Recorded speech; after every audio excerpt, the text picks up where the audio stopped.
Nina Simone, bon, ses chansons, sa musique, sa voix, et puis son histoire, elle devait... Janvier 2008. Dans les salons dorés de l'Élysée, une silhouette élancée s'avance sous les flashs. Robe Dior, sourire mesuré, Carla Bruni devient officiellement l'épouse du président de la République. Mais derrière les apparences d'un conte de fées moderne, une question obsède les couloirs du pouvoir. Est-elle là pour aimer ou pour réparer? Réparer quoi exactement? L'image d'un président usé par les polémiques? Les plaies ouvertes d'un quinquennat déjà gangréné par les affaires? Ou bien une légitimité populaire qui s'effondre jour après jour? Pourquoi une icône glamour, chanteuse d'origine italienne, accepte-t-elle de devenir le bouclier d'un homme politique en chute libre? Que savait-elle vraiment des secrets d'État? Jusqu'où allait son influence? Et comment une artiste adulée s'est retrouvée au cœur d'un système qui l'a peut-être utilisée autant qu'elle l'a influencée? Voici l'histoire de Carla Bruni et ce que personne n'a osé raconter. Carla Gilberta Bruni Tedeschi naît le 23 décembre 1967 à Turin, au sein d'une famille italienne fortunée et cultivée. Son père supposé, Alberto Bruni Tedeschi, est un grand industriel et compositeur de musique classique. Sa mère, Marisa Borini, est une pianiste de talent. Mais bien plus tard, Carla découvrira que son vrai père biologique n'est autre que Maurizio Remert, un homme d'affaires brésilien. Dès l'enfance, l'identité devient un territoire trouble. Fuyant les brigades rouges et les années de plomb, la famille s'installe à Paris à la fin des années 1970. La jeune Carla évolue dans un univers d'élite, l'école alsacienne, puis le lycée privé Fénelon-Sainte-Marie. Très vite, elle choisit une voie à part, la mode. À 19 ans, elle quitte ses études de philosophie et signe avec l'agence City Models. Elle devient l'un des visages les plus emblématiques des années 1990. Yves Saint Laurent, Dior, Chanel, Versace, elle est partout. Pourtant, derrière les campagnes publicitaires, une réputation sulfureuse commence à prendre forme. Les tabloïds se passionnent pour ses liaisons amoureuses. Mick Jagger, Eric Clapton, Donald Trump, qu'elle démentira, Vincent Pérez. Carla fascine autant qu'elle divise.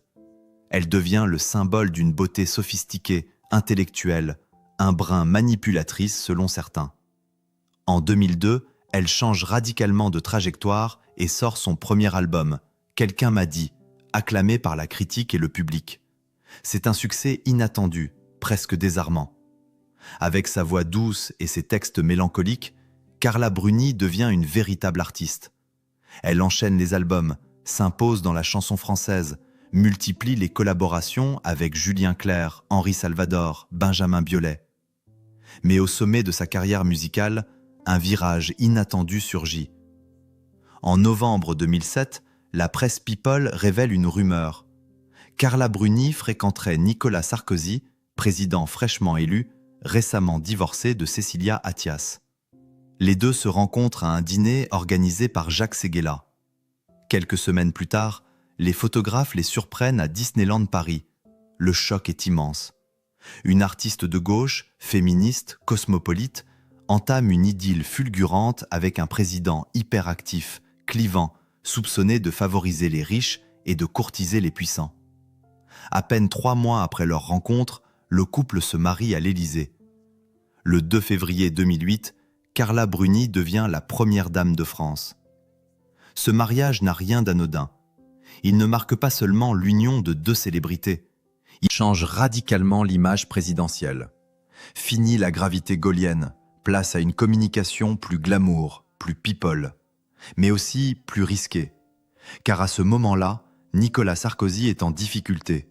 Impopularité croissante, critiques sur sa gestion du pouvoir, soupçons d'interférence avec la justice, relations troubles avec des milliardaires.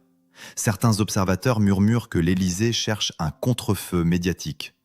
Et c'est là que Carla Bruni entre en scène comme une carte maîtresse. Cultivée, polyglotte, élégante, elle est perçue comme l'antithèse des excès de son époux. Elle adoucit, pacifie, humanise. Les médias étrangers l'adorent. En France, les avis sont plus partagés. Est-elle la muse d'un homme politique en quête de rédemption, ou bien une artiste sincère prise au piège d'un système de pouvoir implacable? Dès lors, une tension plane. Chaque apparition publique, chaque discours, chaque geste est analysé. Est-ce Carla la chanteuse, Carla la stratège, ou Carla la première dame soumise à une mission? Une femme libre peut-elle rester libre au cœur de l'État? Cette question hantera tout son mandat et soulèvera plus tard de lourds soupçons sur son rôle exact dans les arcanes du pouvoir. Lorsque Carla Bruni devient officiellement première dame, les attentes sont immenses. La presse internationale s'emballe.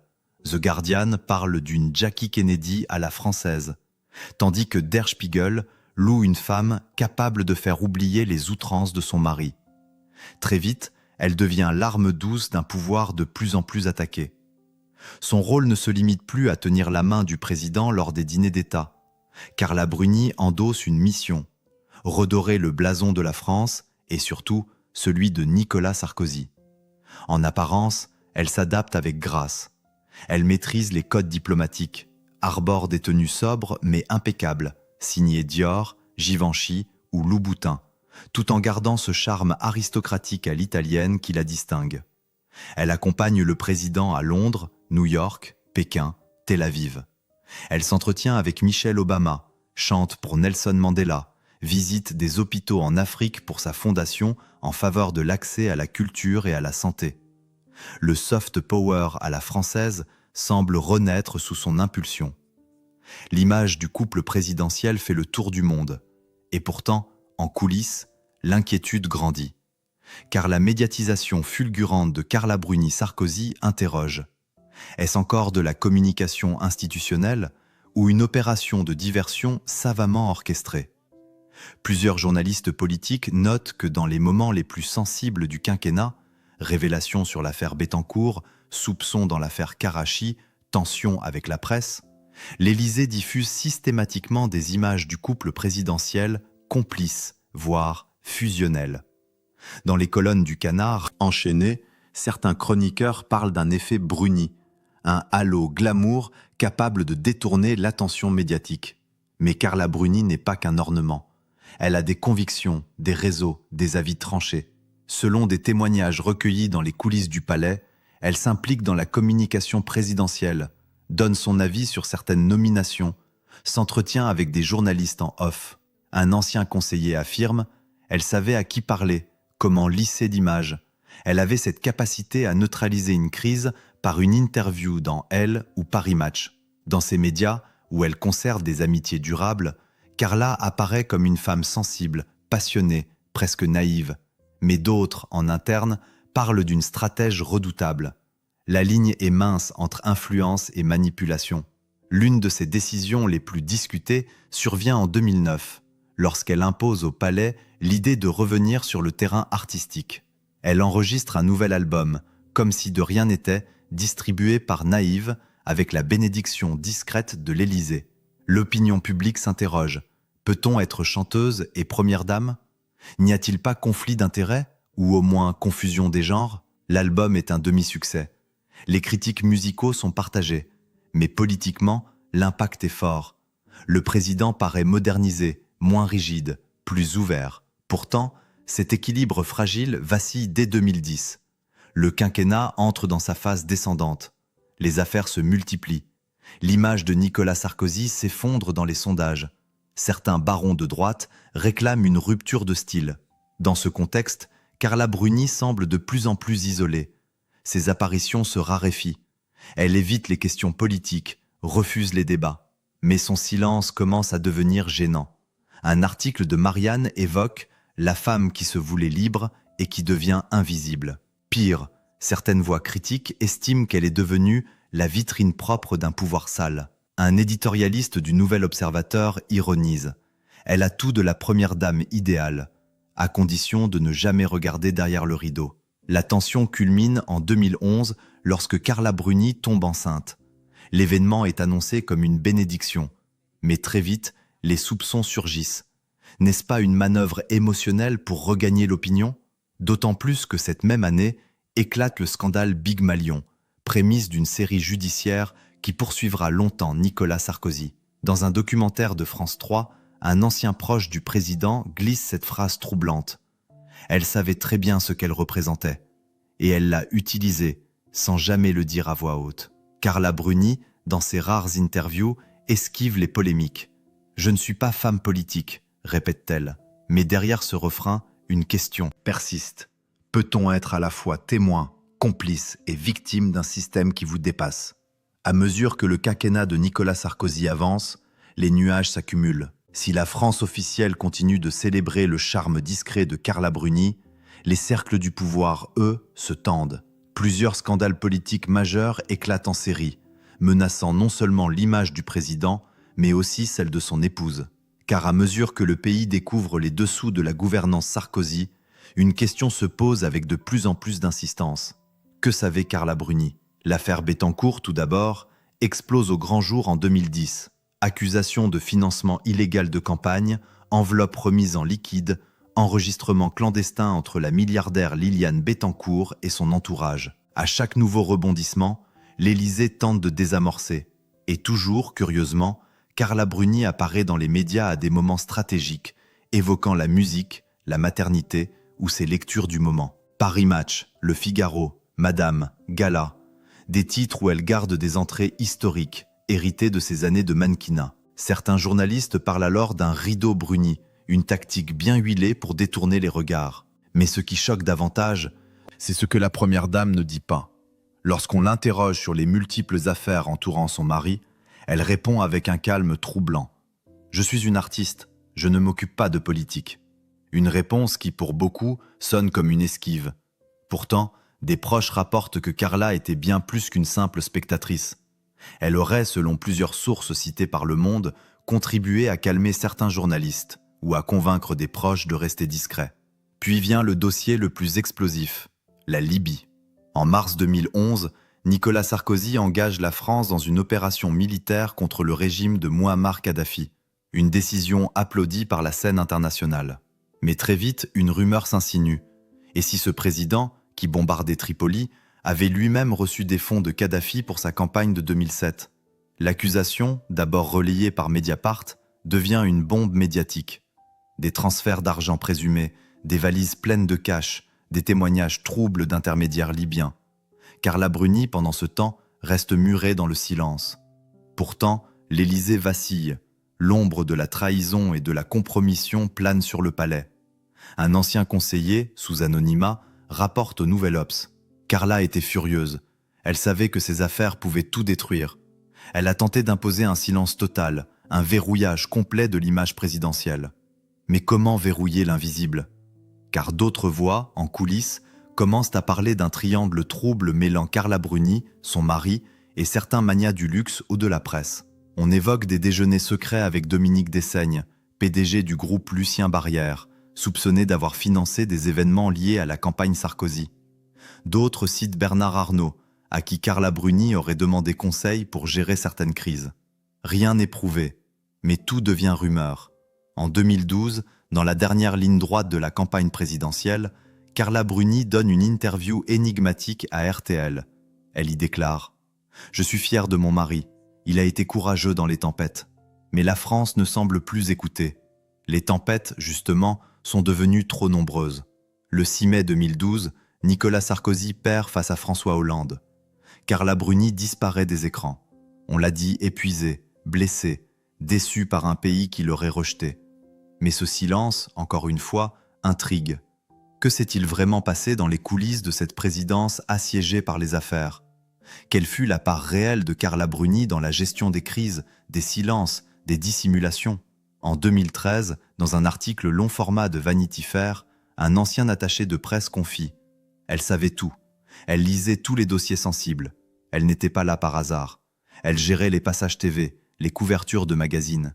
Carla Bruni a tenu l'image de ce quinquennat à bout de bras. » Plus troublant encore, certains commentateurs politiques estiment que Carla Bruni aurait dissuadé son mari de revenir trop vite en politique, justement pour éviter la réouverture de certains dossiers.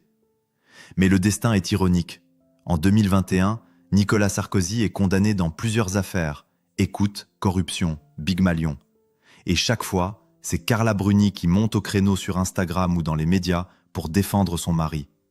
Elle accuse la justice d'acharnement, parle de traque politique, cite Voltaire. Mais à chaque mot, une question demeure. Est-ce encore une épouse qui parle, ou la même femme qui, des années plus tôt, a accepté de jouer un rôle dont elle connaissait tous les risques? Car plus on gratte, plus on découvre que derrière le sourire apaisant et les chansons douces se cache un mystère. Jusqu'à quel point Carla Bruni a-t-elle participé au récit officiel d'un pouvoir rongé par ses propres ombres? Après la défaite de 2012, Carla Bruni retourne dans un silence étrange. Elle quitte l'Élysée avec élégance, mais le regard fuyant. À l'extérieur, elle affirme vouloir reprendre sa carrière d'artiste. Mais à l'intérieur, une fracture est là, bien réelle. Elle ne chante plus, elle ne crée plus. Elle fuit les projecteurs autant qu'elle les a autrefois attirés. Et surtout, elle refuse de parler de son passage comme première dame. Dans les rares interviews accordées, elle esquive. C'était une expérience unique, mais je préfère regarder devant. Une réponse qui sonne comme une stratégie de survie. Mais le public, lui, n'oublie pas. Les critiques pleuvent. Certains la surnomment l'icône silencieuse, d'autres l'accusent de complicité passive. Elle devient une cible facile. Tout ce qu'elle incarne, le luxe, la mode, la discrétion mondaine, semble brutalement en décalage avec la réalité post-crise. La gauche intellectuelle la moque, la droite dure la rejette. Même les milieux artistiques, jadis admiratifs, s'éloignent. Carla Bruni se retrouve seule. Le pouvoir ne la protège plus. La musique ne la sauve pas. En 2013, elle tente un retour discographique avec Little French Songs. L'album est propre, soigné, mais le succès est timide. Certains critiques notent une distance émotionnelle. D'autres pointent des paroles trop sages, presque aseptisées. Où est passé l'artiste libre des débuts, titrent quelques magazines. Les concerts, eux, sont tièdes. Le public hésite. Faut-il écouter la chanteuse ou la femme de l'ancien président poursuivie par la justice? Dans une interview à Télérama, Carla Bruni confie « Je suis souvent jugée pour des choses qui ne me concernent pas. » Mais cette phrase résume peut-être le paradoxe qui la hante. Être au centre d'un système sans en être l'initiatrice, tout en assumant les conséquences. L'affaire Big Malion, qui éclate en 2014, replonge le couple dans la tourmente. Nicolas Sarkozy est accusé d'avoir dépassé les plafonds de campagne de manière massive. Une machinerie complexe, des fausses factures, des complicités présumées. Carla Bruni, cette fois, ne s'exprime plus. Elle annule des apparitions, refuse les plateaux TV. Sa posture n'est plus celle de la muse politique, mais de la compagne silencieuse. Certains y voient une forme de dignité, d'autres, une fuite. Dans son entourage, on parle d'une femme brisée par la politique. Elle aurait regretté, à mots couverts, de s'être autant exposée. Mais le mal est fait. Son nom, son image, sa voix sont irrémédiablement associés à un moment politique toxique. Même ses œuvres artistiques en portent les stigmates. En 2017, alors que Sarkozy tente un retour politique, Carla Bruni reste en retrait. Elle ne chante plus ses chansons en public. Elle disparaît de certaines scènes. Quand on l'interroge sur son mari, elle répond par des sourires tendus. Il est fort, il est droit, mais l'intensité a disparu. Elle n'a plus envie de convaincre, ni d'expliquer. Le plus cruel, ce sont parfois les femmes qui l'avaient autrefois adulée, qui la demain critiquent le plus sévèrement. Elle lui reproche d'avoir abandonné son indépendance, d'avoir sacrifié l'artiste à l'épouse. Carla, qui se voulait libre, semble désormais prisonnière d'un rôle qu'elle n'a pas entièrement choisi. Et l'art, lui, ne répond plus. Ses derniers albums passent inaperçus. Ses prises de position, même sincères, sont perçues comme tardives. Un quotidien titre en 2020 « Carla Bruni, la voix étouffée d'une époque qu'on ne veut plus entendre ». La chute n'est pas brutale, mais insidieuse. Une lente érosion de l'image, du talent, de la magie. Il ne reste plus que des souvenirs flous, des images d'un couple, et cette question qui revient comme un poison. Était-ce le prix à payer pour avoir cru un jour qu'on pouvait changer le destin d'un homme avec un peu de douceur? À l'orée des années 2020, Carla Bruni n'est plus cette égérie planétaire qu'elle fut autrefois. Pourtant, elle continue d'occuper une place singulière dans l'imaginaire collectif français, une figure de mystère, d'ambiguïté, de contraste. Celle qui fut mannequin, muse, chanteuse, puis première dame, laisse derrière elle une image diffractée. Mais le plus déroutant, peut-être, c'est cette fidélité sans faille qu'elle affiche envers un homme dont le nom est aujourd'hui associé à des affaires judiciaires retentissantes. Sur les réseaux sociaux, Carla Bruni devient une présence discrète mais intense. Chaque fois qu'un jugement frappe Nicolas Sarkozy, Elle publie un message. « Fier de toi, injuste, la vérité triomphera ». Des mots courts, tranchants, presque amoureux. Mais pour beaucoup, cette loyauté semble aveugle. Est-ce la femme qui parle ou la stratège qui continue d'absorber les coups à sa place? Dans l'espace public, elle multiplie les interviews, mais toujours sur le même ton, évasive, élégante, pleine de réserve. Jamais elle ne reconnaît le moindre doute sur la droiture de son époux. Jamais elle ne laisse filtrer la moindre critique. Pourtant, dans l'intimité, certains proches murmurent que Carla Bruni est fatiguée, épuisée par les procès, les rumeurs, le poison lent de la suspicion. Une femme qui a tout donné à une image, jusqu'à se perdre elle-même. Son retour musical en 2020 avec l'album Carla Bruni est un nouveau tournant, plus introspectif, plus dépouillé. L'album évoque des thèmes d'effacement, de passage, de solitude. Certains critiques y lisent une confession codée, une manière d'exprimer ce qu'elle ne peut pas dire. Une chanson en particulier, un grand amour, intrigue. J'ai aimé un homme de guerre, un homme de feu, un homme de bruit. J'ai voulu l'apaiser, j'ai voulu le comprendre. Le public y voit une allusion claire. Elle dément. Mais le malentendu est là, permanent. Carla Bruni veut redevenir une artiste.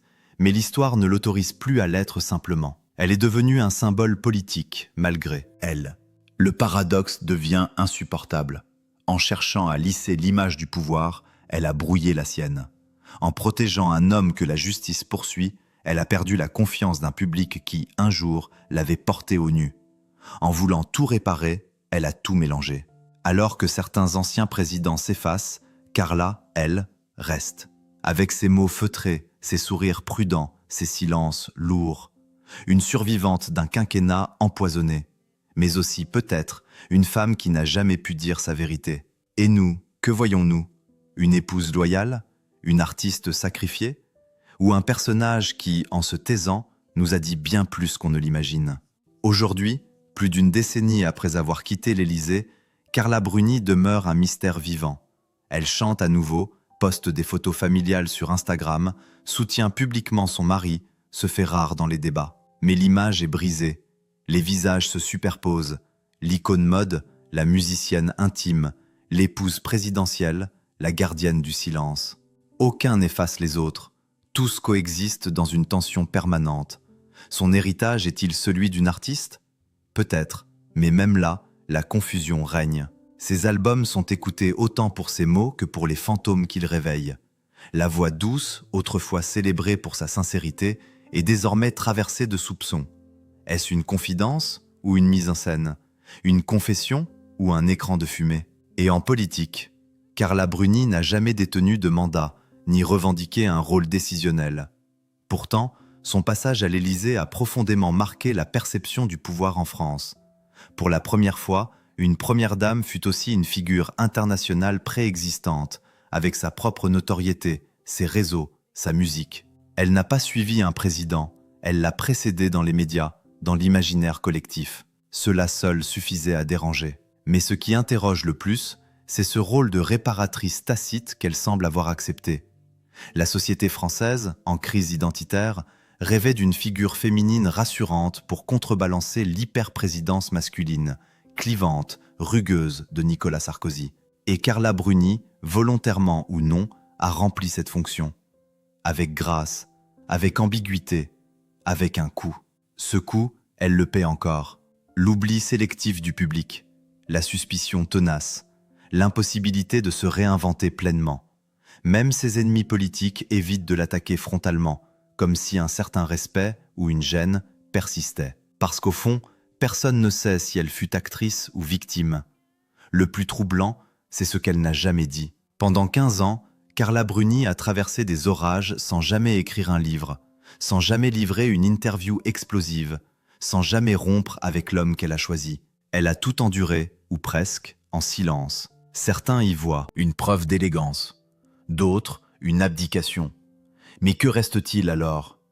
Une femme qui a porté plus qu'elle ne le devait, une muse devenue mur de protection, un miroir dans lequel la République a tenté de masquer ses fissures.